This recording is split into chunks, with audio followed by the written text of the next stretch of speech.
আসসালামু আলাইকুম বন্ধুরা। আশা করি সবাই ভালো আছেন। আহ, ঘূর্ণিঝড় রিমালে আমাদের দেশের দক্ষিণ অঞ্চলের মানুষ যে ক্ষতিগ্রস্তের শিকার হয়েছেন সে জায়গা থেকে হয়তোবা কিছুটা কাটিয়ে ওঠার চেষ্টা করছেন। আজকে প্রথম আলোতে একটি সংবাদ দেখলাম, সেটা হলো আমি একটু প্রথম আলোর যে সংবাদটা সেটার হেডলাইনটা একটু আপনাদের পড়ে শোনাচ্ছি। ঘূর্ণিঝড় রিমালে সুন্দরবনে মৃত হরিণের সংখ্যা ৯৬। ঘূর্ণিঝড় রিমালের তাণ্ডবে বিধ্বস্ত সুন্দরবনের প্রাণ প্রকৃতি। সুন্দরবনের বিভিন্ন স্থান থেকে আজ বৃহস্পতিবার সন্ধ্যা পর্যন্ত ৯৬টি হরিণ এবং ৪টি শূকরের মৃতদেহ উদ্ধার করা হয়েছে। এছাড়া জীবিত ১৮টি হরিণ, একটি অজগর উদ্ধার করা হয়েছে। এর আগে আজ সকাল পর্যন্ত সুন্দরবন থেকে ৫৪টি হরিণ, ২টি শূকরের মৃতদেহ উদ্ধার করা হয়েছিল। খুলনা অঞ্চলের বন সংরক্ষণ মিহির কুমার প্রথম আলোকে এই তথ্য নিশ্চিত করেছেন। বন্ধুরা, প্রথম আলোর খবরটা আপনাদের একটু পড়িয়ে শোনাচ্ছিলাম।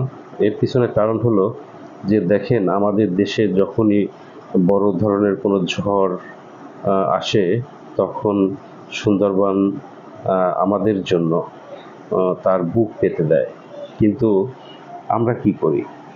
আমরা সুন্দরবনের উপরে বিভিন্নভাবে সুন্দরবনের উপরে আমরা নির্যাতন করি।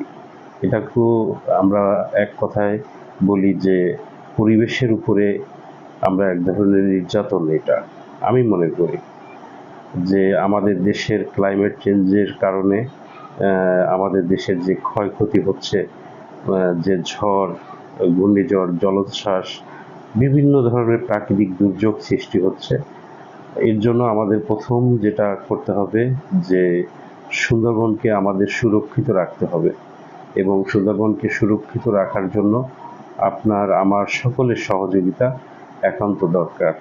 তাই বলবো যে সুন্দরবনকে আমরা সুরক্ষিত রাখি এবং ক্লাইমেট অ্যাডাপ্টেশনের সাথে আমরা নিজেদেরকে কিভাবে সম্পৃক্ত করতে পারি এর জন্য আমাদের কাজ করতে হবে এবং পরিবেশের সুরক্ষার জন্য আমাদের কাজ করতে হবে।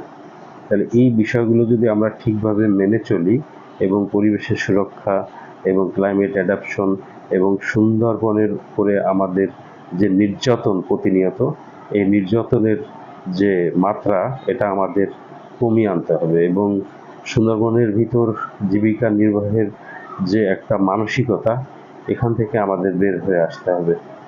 তা না হলে অদূর ভবিষ্যতে সুন্দরবন হয়তো আর আমাদের জন্য সে ইচ্ছা করলেও যে সে যে আমাদের মানুষের জন্য যে বুক পেতে দেবে সেই সুযোগ আর থাকবে না। এর জন্য সকলের কাছে অনুরোধ থাকবে, আপনারা সুন্দরবনকে রক্ষা করুন এবং সুন্দরবনের যে জীববৈচিত্র্য আছে এটাকে রক্ষা করুন। এটা আমাদের একটা দায়িত্ব এবং এই দায়িত্বটা আমরা সবাই যেন পালন করি। আর ভালো থাকবেন সবাই।